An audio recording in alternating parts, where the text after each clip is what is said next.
السلام علیکم ورحمۃ اللہ وبرکاتہ۔ الحمدللہ رب العالمین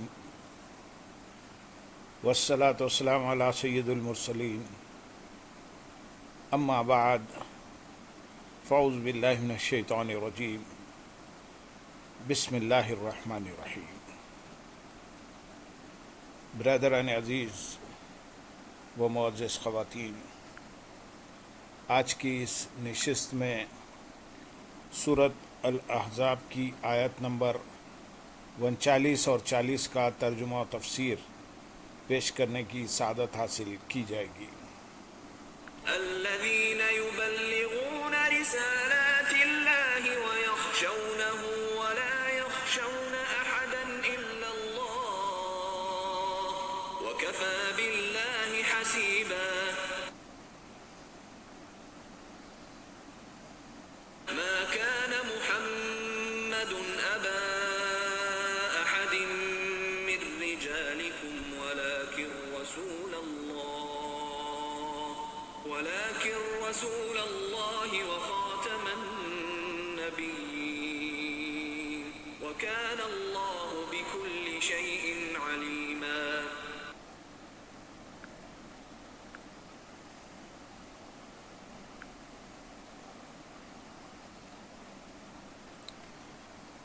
وہ جو اللہ کے پیغامات پہنچاتے ہیں اور اس سے ڈرتے ہیں اور اللہ کے سوا کسی کا خوف نہیں کرتے، اور اللہ کافی حساب لینے والا ہے۔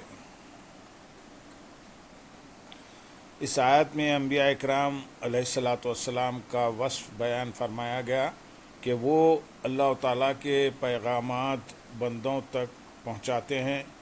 اور اپنے ہر عمل میں اس سے ڈرتے ہیں، اور وہ اللہ تعالیٰ کے سوا کسی کا خوف نہیں کرتے، اور اللہ تعالیٰ کے احکام پر عمل کرنے میں کسی کی ملامت کی پرواہ نہیں کرتے۔ جیسے یہاں حضرت زینب سے نکاح کے معاملے میں سرکار دو عالم صلی اللہ علیہ وسلم نے حکم الہی پر ہر خوف و اندیشے کو دل سے نکال کر حکم خداوندی پر عمل کیا۔ اللہ تعالیٰ کی شان یہ ہے کہ وہ اپنی مخلوق کے اعمال کو محفوظ فرمانے اور لوگوں کا حساب لینے کے لیے کافی ہے، تو اسی سے ہر ایک کو ڈرنا چاہیے۔ آیت نمبر 40 میں ارشاد ہے، محمد تمہارے مردوں میں کسی کے باپ نہیں ہیں، لیکن اللہ کے رسول ہیں اور سب نبیوں کے آخر میں تشریف لانے والے ہیں، اور اللہ سب کچھ جاننے والا ہے۔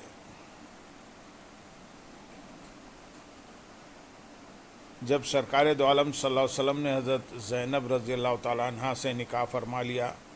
تو کفار اور منافقین یہ کہنے لگے کہ آپ نے اپنے بیٹے کی بیوی سے نکاح کر لیا ہے۔ اس پر یہ آیت کریمہ نازل ہوئی اور فرمایا گیا کہ حضور اقدس صلی اللہ علیہ وسلم تم میں سے کسی کے باپ نہیں، تو حضرت زید رضی اللہ تعالیٰ عنہ کے بھی آپ حقیقت میں باپ نہیں کہ ان کی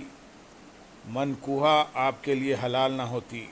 یاد رہے کہ حضرت قاسم، طیب، طاہر اور ابراہیم رضی اللہ تعالیٰ عنہم حضور اکرم صلی اللہ علیہ وسلم کے حقیقی فرزند تھے، مگر وہ اس عمر کو نہ پہنچے کہ انہیں رجال یعنی مرد کہا جائے، کیونکہ وہ بچپن میں ہی وفات پا گئے تھے۔ آیت میں مذکور اولاد کی نفی نہیں بلکہ رجال یعنی بڑی عمر کے مردوں میں سے کسی کے باپ ہونے کی نفی ہے۔ آیت کے شروع کے حصے میں فرمایا کہ محمد مصطفیٰ صلی اللہ علیہ وسلم مردوں میں سے کسی کے باپ نہیں، لیکن جیسے جسمانی باپ ہوتا ہے ایسے ہی روحانی باپ بھی ہوتا ہے، تو فرما دیا کہ اگرچہ یہ مردوں میں سے کسی کے جسمانی باپ نہیں ہیں لیکن روحانی باپ ہیں، یعنی اللہ کے رسول ہیں۔ تو آیت کے اس حصے سے مراد یہ ہوا کہ تمام رسول امت کو نصیحت کرنے، ان پر شفقت فرمانے، یوں ہی امت پر ان کی تعظیم و توقیر اور اطاعت لازم ہونے کے اعتبار سے امت کے باپ کہلاتے ہیں، لیکن ان کے حقوق حقیقی باپ کے حقوق سے بہت زیادہ ہوتے ہیں، لیکن اس کا یہ مطلب نہیں کہ امت ان کی حقیقی اولاد بن گئی اور حقیقی اولاد کے تمام احکام اس کے لیے ثابت ہو گئے، بلکہ وہ صرف انہی چیزوں کے اعتبار سے امت کے باپ ہیں جن کا ذکر ہوا، اور نبی کریم صلی اللہ علیہ وسلم بھی چونکہ اللہ تعالیٰ کے رسول ہیں اور حضرت زید رضی اللہ تعالیٰ عنہ ان کی حقیقی اولاد نہیں، تو ان کے بارے میں بھی وہی حکم ہے جو دوسرے لوگوں کے بارے میں ہے۔ اور سب نبیوں کے آخر میں تشریف لانے والے ہیں، یعنی محمد مصطفیٰ صلی اللہ علیہ وسلم آخری نبی ہیں کہ اب آپ صلی اللہ علیہ وسلم کے بعد کوئی نبی نہیں آئے گا اور نبوت آپ پر ختم ہو گئی، اور آپ کی نبوت کے بعد کسی کو نبوت نہیں مل سکتی، حتیٰ کہ جب حضرت عیسیٰ علیہ السلام نازل ہوں گے تو اگرچہ نبوت پہلے پا چکے ہیں، مگر نزول کے بعد نبی کریم صلی اللہ علیہ وسلم کی شریعت پر عمل پیرا ہوں گے اور اسی شریعت پر حکم کریں گے اور آپ ہی کے قبلے یعنی کعبہ معظم کی طرف نماز پڑھیں گے۔ یاد رہے کہ حضور اقدس صلی اللہ علیہ وسلم کا آخری نبی ہونا قطعی ہے، اور یہ قطعیت قرآن و حدیث و اجماع امت سے ثابت ہے۔ قرآن مجید کی صریح آیات بھی موجود ہیں اور احادیث تواتر کی حد تک پہنچی ہوئی ہیں، اور امت کا اجماع قطعی بھی ہے۔ ان سب سے ثابت ہے کہ حضور اکرم صلی اللہ علیہ وسلم سب سے آخری نبی ہیں اور آپ کے بعد کوئی نبی ہونے والا نہیں۔ جو حضور پرنور صلی اللہ علیہ وسلم کی نبوت کے بعد کسی اور کو نبوت ملنا ممکن جانے، وہ ختم نبوت کا منکر، کافر اور اسلام سے خارج ہے۔ حضرت احمد رضا خان رحمۃ اللہ علیہ فرماتے ہیں، اللہ عز و جل سچا اور اس کا کلام سچا۔ مسلمان پر جس طرح لا الہ الا اللہ ماننا، اللہ سبحانہ و تعالیٰ کو احد صمد لا شریک لہو یعنی ایک بے نیاز اور اس کا کوئی شریک نہ ہونا جاننا فرض اول وہ منات ایمان ہے۔ یوں ہی محمد رسول اللہ صلی اللہ علیہ وسلم کو خاتم النبیین ماننا، ان کے زمانے میں خواہ ان کے بعد کسی نبی جدید کی بعثت کو یقیناً محال و باطل جاننا فرض اجل و جزائے ایخان ہے۔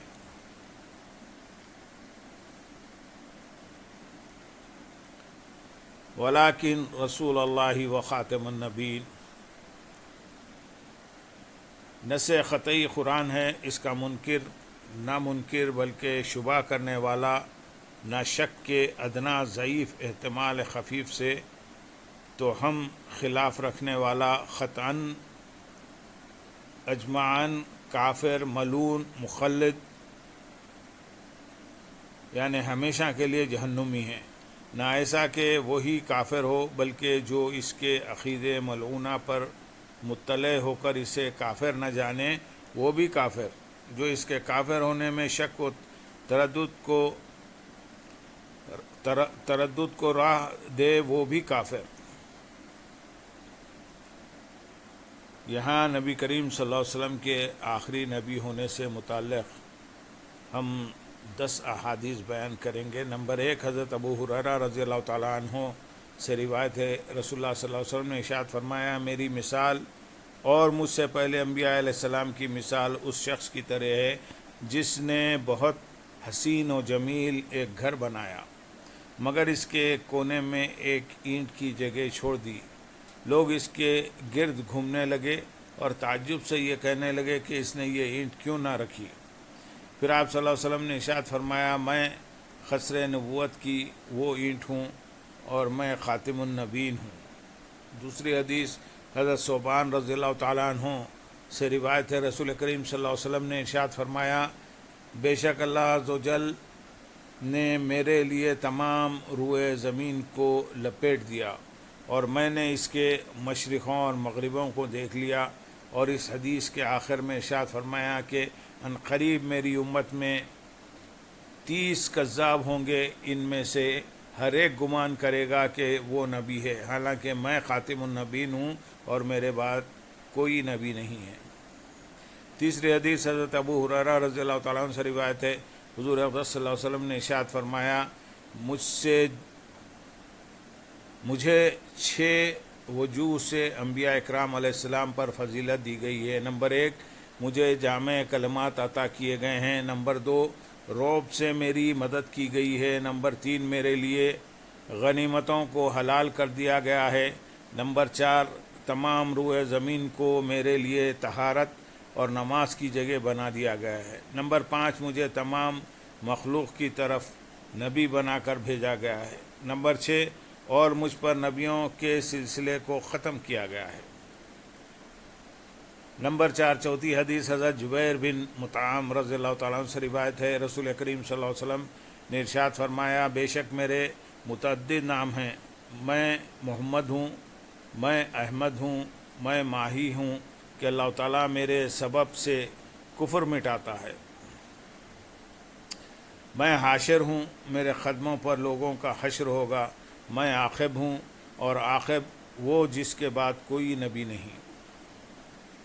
نمبر 5، حضرت جابر بن عبداللہ رضی اللہ تعالیٰ عنہ سے روایت ہے، حضور اقدس صلی اللہ علیہ وسلم نے ارشاد فرمایا، میں تمام رسولوں کا قائد ہوں اور یہ بات بطور فخر نہیں کہتا، میں تمام پیغمبروں کا خاتم ہوں اور یہ بات بطور فخر نہیں کہتا، اور میں سب سے پہلی شفاعت کرنے والا اور سب سے پہلا شفاعت قبول کیا گیا ہوں، اور یہ بات فخر کے طور پر ارشاد نہیں فرماتا۔ نمبر 6، حدیث نمبر 6، حضرت ارباز بن ساریہ رضی اللہ تعالیٰ عنہ سے روایت ہے، حضور پرنور صلی اللہ علیہ وسلم نے ارشاد فرمایا، بے شک میں اللہ تعالیٰ کے حضور لوح محفوظ میں خاتم النبیین لکھا تھا جب حضرت آدم علیہ السلام اپنی مٹی میں گوندے ہوئے تھے۔ 7ویں حدیث حضرت انس رضی اللہ تعالیٰ عنہ سے روایت ہے، سرکار دو عالم صلی اللہ علیہ وسلم نے ارشاد فرمایا، بے شک رسالت اور نبوت ختم ہو گئی، اب میرے بعد نہ کوئی رسول ہے نہ کوئی نبی۔ 8ویں حدیث حضرت سعد بن ابی وقاص رضی اللہ تعالیٰ عنہ سے روایت ہے، حضور پرنور صلی اللہ علیہ وسلم نے حضرت علی المرتضیٰ کرم اللہ تعالیٰ وجہہ الکریم سے ارشاد فرمایا، کیا تم اس پر راضی نہیں کہ تم یہاں میری نیابت میں ایسے رہو جیسے حضرت موسیٰ علیہ السلام جب اپنے رب سے کلام کے لیے حاضر ہوئے تو حضرت ہارون علیہ السلام کو اپنی نیابت میں چھوڑ گئے تھے۔ ہاں یہ فرق ہے کہ حضرت ہارون علیہ السلام نبی تھے، جبکہ میری تشریف آوری کے بعد دوسرے کے لیے نبوت نہیں، اس لیے خاتم النبی نہیں ہوں، اس کے لیے تم نبی نہیں ہو۔ 9ویں حدیث حضرت علی المرتضیٰ کرم اللہ وجہ الکریم نبی کریم صلی اللہ علیہ وسلم کے شمائل بیان کرتے ہوئے فرماتے ہیں، حضور اقدس صلی اللہ علیہ وسلم کے 2 کندھوں کے درمیان مہر نبوت تھی اور آپ خاتم النبیین تھے۔ 10ویں حدیث حضرت ابو امامہ باہلی رضی اللہ تعالیٰ عنہ سے روایت ہے، حضور پرنور صلی اللہ علیہ وسلم نے ارشاد فرمایا، اے لوگو، بے شک میرے بعد کوئی نبی نہیں اور تمہارے بعد کوئی امت نہیں، لہذا تم اپنے رب کی عبادت کرو، 5 نمازیں پڑھو، اپنے مہینے کے روزے رکھو، اپنے مالوں کی خوش دلی کے ساتھ زکوٰۃ ادا کرو، اپنے حکام کی اطاعت کرو اور اپنے رب کی جنت میں داخل ہو جاؤ۔ حضور پرنور صلی اللہ علیہ وسلم کی ختم نبوت کے دلائل اور منکروں کے رد کے بارے میں معلومات حاصل کرنے کے لیے فتویٰ رضویہ کی 14ویں جلد کا مطالعہ فرمائیں۔ اللہم صلی علی سیدنا محمد وعلی آل سیدنا محمد مبارک وسلم، وآخر دعوانا ان الحمد للہ رب العالمین، سبحان ربک